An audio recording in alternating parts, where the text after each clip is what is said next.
So this video is going to explore how the fictionalized horror of Dracula was shaped by the real-life terror of the Jack the Ripper murders. And it concerns the career and experiences of Dracula writer Bram Stoker. Stoker lived in London throughout the time of the Ripper killings, though in well-heeled Chelsea rather than dirt-poor Whitechapel.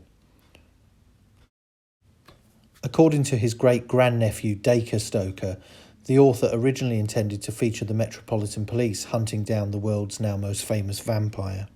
And in fact, Bram Stoker's original notes for Dracula include a detective called Cotford, who doesn't actually make it into the final book.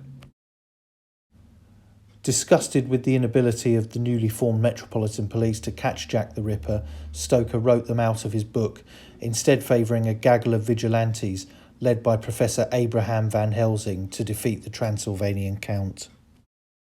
In 2015, Canada-based Dacre Stoker said, "The book was written not long after Jack the Ripper, when the public had lost faith in the legal system.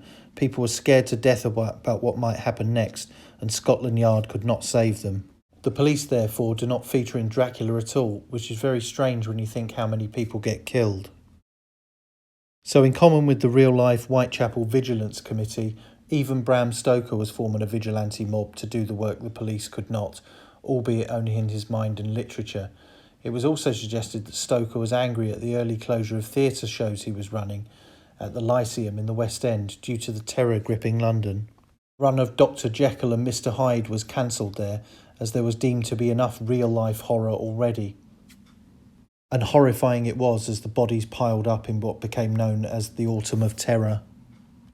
So there we have the hidden history of how one of the greatest works of English literature was directly impacted by the Jack the Ripper murders, and in particular the failure of the police to catch the killer. But what do you think? Do you think Dracula would have been better with the police on the case? Leave a comment and don't forget to like, share and subscribe. Thank you for watching.